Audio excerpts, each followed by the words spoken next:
Fique agora com Lições Fraternais com Daniel Segredo, mais um programa da Rádio e TV Fraternal. Olá, amigos e amigas da Rádio e TV Fraternal, muito bem-vindos a Lições Fraternais. Que satisfação tê-los aqui conosco, mais uma oportunidade da gente conversar um pouquinho, refletir. E por isso, se você está gostando, deixa o seu like, compartilha para quem tem às vezes algumas dúvidas. Veja que as nossas conversas, as nossas leituras, as nossas reflexões que fazemos aqui, muitas das vezes tira dúvidas, tenho medo da morte, o que fiz em vidas passadas, e o quanto importa saber isso, importa fazer o diferente hoje, o fazer melhor hoje, Então, se você tem essa oportunidade de compartilhar, alguma pessoa que tem uma dúvida, o grupo da família, enfim, que seja, a gente agradece, não por nós, mas pela divulgação da doutrina, pela orientação, pela compreensão, que é o que nos falta, todos nós. E esse é o caminho, compreendendo a gente vive melhor. Legal? Hoje, chegamos no capítulo 27 do Lições Fraternais, com o livro Religião dos Espíritos, Palavra aos Espíritas. Então vamos à leitura. Espiritismo revivendo o cristianismo. Eis a nossa responsabilidade. Como outrora Jesus revelou a verdade em amor, no seio das religiões bárbaras de há 2000 anos, usando a própria vida como espelho do ensinamento de que se fizera veículo, cabe agora ao Espiritismo confirmar-lhe o ministério divino, transfigurando-lhe as lições em serviço de aprimoramento da humanidade. Espíritas, lembremo-nos de que templos numerosos, há muitos séculos, falam dele, efetuando porfiosa corrida ao poder humano, olvidando-lhe a abnegação e a humildade.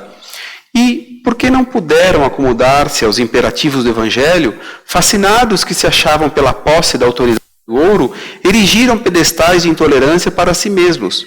Todavia, a intolerância é a matriz do fratricídio. Fratricídio é um crime cometido entre irmãos. Tá? Então, como todos nós somos irmãos, esses crimes que nós cometemos um contra os outros. Então, todavia, a intolerância é a matriz do fratricídio, e o fratricídio é a guerra de conquista e invasão.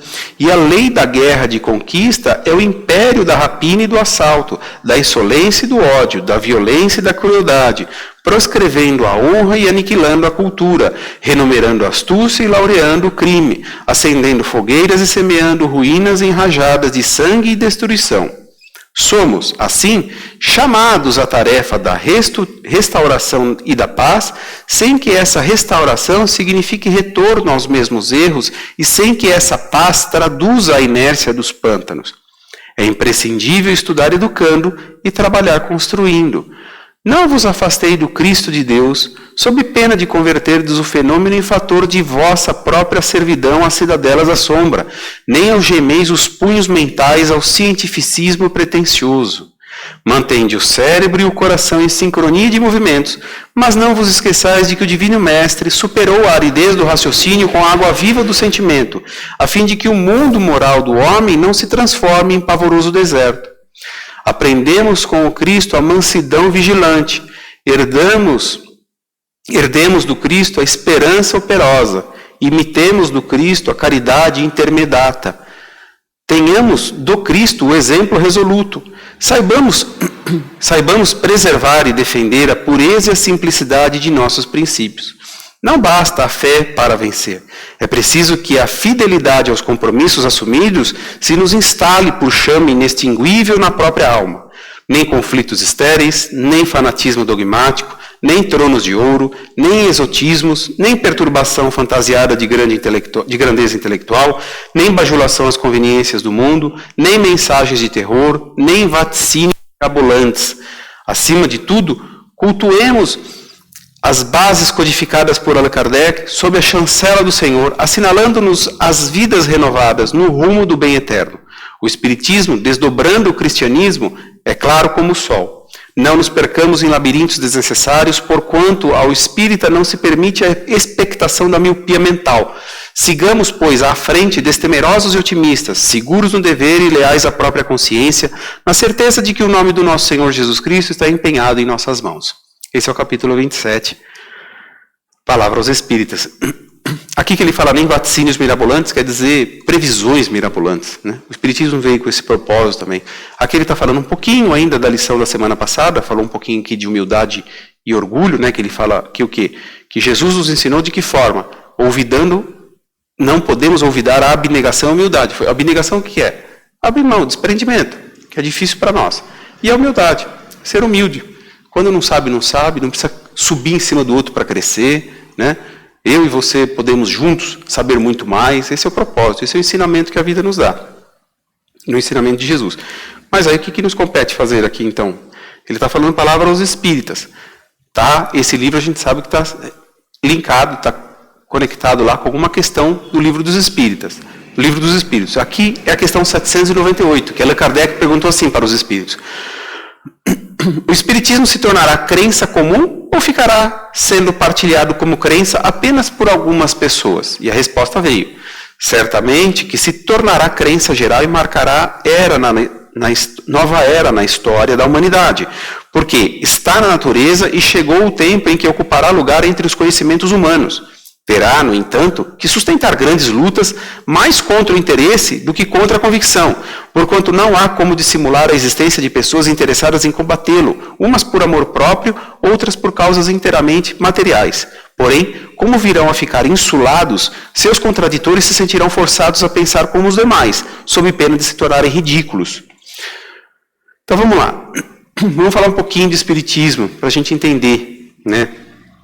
O espiritismo ele não é a minha salvação. O espiritismo não é a salvação. Se você entra no espiritismo achando que ele vai ser a sua salvação, não vai ser. Porque ele deixa muito claro, né? Ele é um consolador, ele é orientador para a minha salvação. Mas quem tem que fazer a minha salvação sou eu mesmo. Porque muitas religiões, com todo respeito, é como o livro diz aqui, né? Eles pensam de forma diferente. E tudo bem. Cada um no seu direito de raciocinar acerca da vida, acerca das circunstâncias da vida.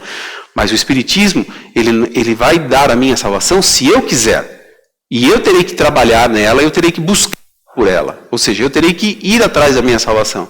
Muitas religiões falam o quê? Se você for dessa religião, você estará salvo. Então tá bom, perfeito. Qual era a religião do Cristo? Em nenhum momento. Não tem nenhuma passagem que você encontra que ele falou assim, quem seguir essa religião entrará no reino dos céus. Ou, bem-aventurados os que são de determinada religião, porque eles encontrarão a vida eterna. A gente não encontra essas passagens. Ele está querendo dizer o quê? Do comportamento. Do comportamento de quem? De que ele nos foi referência. De que Jesus nos foi a referência. É como está lá na questão 625, que fala em várias situações aqui das nossas conversas. Eu falo da questão 625, por quê? É a resposta mais curta do Livro dos Espíritos. Quando Allan Kardec perguntou quem era o nosso guia e modelo. Para referência do quê? De moralidade. E a resposta? Jesus.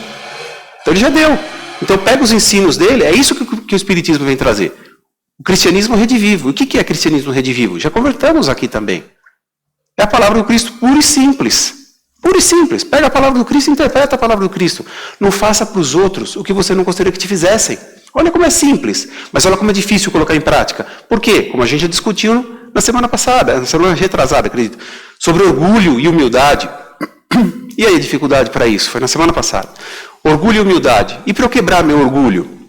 Falando assim, a gente se torna fácil. Realmente, eu preciso deixar de ser orgulhoso. Mas no dia a dia, na prática, o que acontece? Quando eu tenho a oportunidade de ser humilde, eu volto para o meu orgulho. Eu prevaleço no meu orgulho. Então essa é a luta. Né? E aí, para explicar, para a gente falar um pouquinho de espiritismo, para a gente entender, porque a gente fala de espírito, de espiritualidade, mas e o espiritismo em si? Como explica Allan Kardec, ele não é a ciência, ou seja, ele detém a humildade de o quê? De saber que ele é mais uma ciência. Ciência é essa que estuda o quê? A relação entre o mundo corporal e o mundo espiritual. Ele faz esse link e nos explica o que acontece entre um e outro. Ele não é a ciência, ele é mais uma ciência. Por isso que ele está pautado no tripé, ciência, religião e filosofia. Ele não duvida da ciência em momento algum, ele acredita na ciência, ele leva a sério a ciência. Para tudo aquilo que a ciência chega a certo ponto para explicar, ok. Quando a ciência não consegue explicar, que são algumas situações que a gente se depara, entra a religião, que aí é a fé. Mas não a fé dogmática, não a fé é assim porque Deus quer. Não é essa fé. A fé raciocinada. A fé raciocinada através da ciência junto com a religião. E mais, a filosofia. Para eu indagar, para eu refletir sobre tudo isso. O que nós fazemos aqui? Essa reflexão conjunta. Eu vou refletindo aqui, a gente vai lendo junto aqui, a gente vai buscando Livro dos Espíritos, Evangelho, outras obras espíritas, e vai refletindo sobre tudo isso e montando esse quebra-cabeça em nós mesmos. Porque aí nós vamos entendendo as situações pelas quais eu vou passando e vai fazendo sentido com aquilo que eu venho aprendendo. Então isso que o Espiritismo vem me propor, essa reflexão. E aí tem o capítulo 13, versículo 33, que eu gosto bastante para explicar sobre o Espiritismo, que diz assim, ó, em Mateus: disse-lhes por fim esta outra parábola: o reino dos céus é comparado ao fermento que uma mulher toma e mistura em 3 medidas de farinha e que faz fermentar toda a massa. E o que quer dizer isso? Vamos trazer isso para nós, para a realidade espiritual que a gente vê. Ou seja, vamos pontuar o Espiritismo no tempo com essa fala de Jesus, com essa parábola. Por quê? Inicialmente, que a gente sabe, veio o quê? Veio a lei de Moisés, né? Que Deus entregou os 10 mandamentos para Moisés. Então vieram lá os 10 mandamentos. Então ali foi um primeiro momento, né? Que chegaram os mandamentos para aquele povo que estava precisando de uma orientação. Estima-se que passou 1.300, 1.400 anos depois do recebimento dos 10 mandamentos, Jesus apareceu. Veio Jesus para a Terra. E aí ele veio o quê? Não veio destruir a lei. Esse foi o primeiro mandamento dele. Eu não vim destruir a lei. Eu não vim acabar com esses 10 mandamentos que estão aí. Pelo contrário, eu vim dar eficácia. Eu vim colocar sentido neles. Colocar sentimento para que todos compreendam. Por quê? É o tempo de maturação. Você consegue perceber um tempo de maturação da humanidade? Naquela época que Jesus veio, eles tinham essas referências dos 10 mandamentos, mas ainda estava uma bagunça. E aí Jesus vem falar do quê? De fé, de perdão, do sentimento de compaixão um pelo outro, porque o que dói em mim, dói em você. Então aquilo começa a abrir a mente. Exatamente como diz aqui esse capítulo 13 de Mateus. Ou seja, a mulher quando está preparando a massa, ela põe um pouco de fermento e trabalha a massa e espera ela crescer. Depois ela põe mais um pouco de fermento, trabalha, espera ela crescer. E assim ela vai indo até concluir a sua massa. Deus, na verdade, fez a mesma coisa com essa cronologia que nós colocamos aqui. Né? E aí, por último, vem o quê? Nessa terceira etapa que eu estou falando. Então, primeiro vem Moisés, a lei de Moisés. Depois vem Jesus, não vim para destruir a lei. E depois vem o quê? O Consolador prometido, que a gente lê no Evangelho. E quem que era o Consolador prometido? O Espiritismo. Que aí surge quando? Em 1857 com o Livro dos Espíritos, que aí abre uma nova oportunidade. E aí Allan Kardec tem uma frase que traduz tudo isso, de quando ele diz: as ideias só com o tempo se transformam, nunca de súbito. Então por isso muita gente tem resistência ao Espiritismo, muita gente fala, não mexe com essas coisas de espírito. Observe aqui comigo, raciocine, entre nessa linha de raciocínio comigo. Como eu sempre digo, o Espiritismo não é repetitivo, nem o Evangelho de Jesus é repetitivo. Porque a gente fala, nossa, orgulho e caridade, paciência e tolerância, está sempre falando as mesmas coisas nas palestras espíritas, nos programas espíritas, está sempre falando a mesma coisa. Mas desde quando a gente ouve isso? Desde quando Jesus veio há mais de 2000 anos, e quanto disso nós colocamos em prática? Não responda para mim, responda para você mesmo, a sua consciência. Eu estou falando aqui e a minha consciência está trabalhando. Quantas vezes, como nós falamos na lição passada, eu tenho oportunidade de praticar a humildade, mas eu pratico o meu orgulho. Então veja que eu não venho evoluindo, eu não venho fazendo. Então não é que tudo isso é repetitivo, eu que sou teimoso. Então imagina, se o que Jesus nos falou, eu tenho dificuldade na aplicação no meu dia a dia, na parte prática, imagina o Espiritismo que surgiu em 1857, não tem nem 200 anos. Você percebe? Então é gradativo. Por isso essa pergunta de Allan Kardec.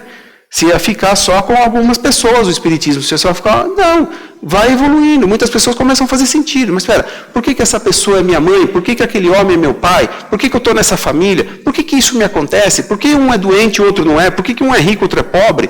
Por qual razão isso acontece? Existe uma razão para tudo isso. É lógico, existe o merecimento de cada um. E aí o Espiritismo vai explicar tudo isso. Aí vai dar resposta para tudo isso. E quem foi Allan Kardec, que é bom falar? Allan Kardec é o pseudônimo de Hippolyte Léon Denisard Rivail, um professor francês, um cientista em francês, que foi convidado, que as pessoas pediram para ele, porque no ano de 1800 lá acontecia o que lá em Paris? As mesas girantes sem explicação, e aquilo foi um chamado.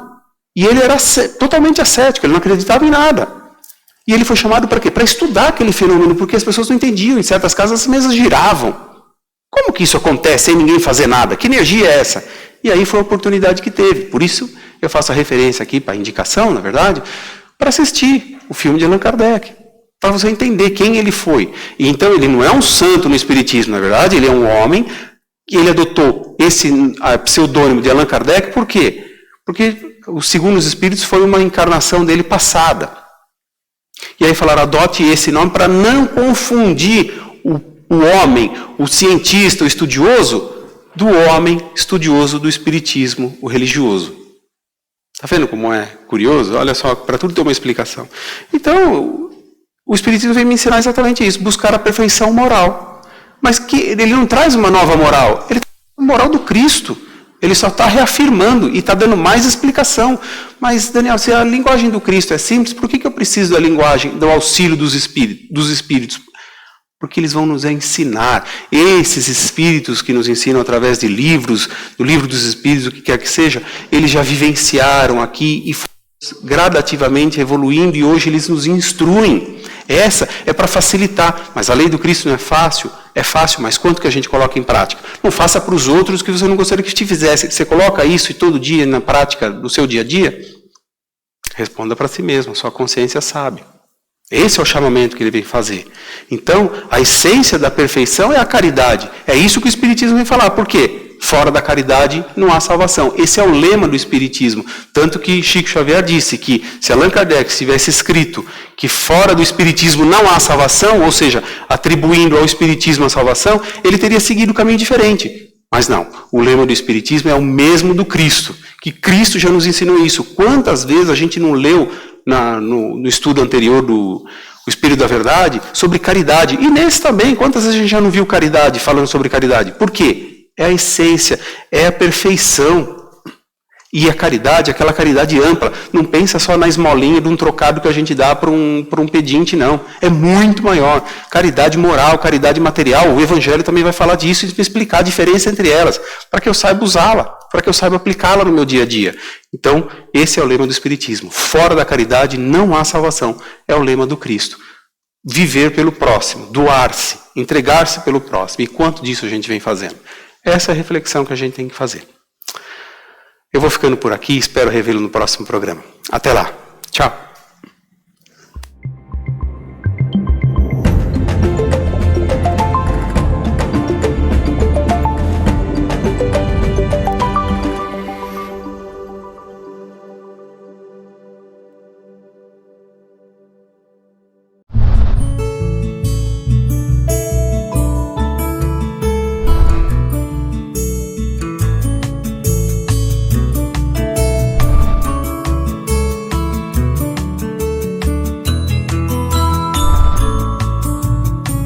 Você assistiu Lições Fraternais com Daniel Segredo, mais um programa da Rádio e TV Fraternal, sempre em sintonia com você.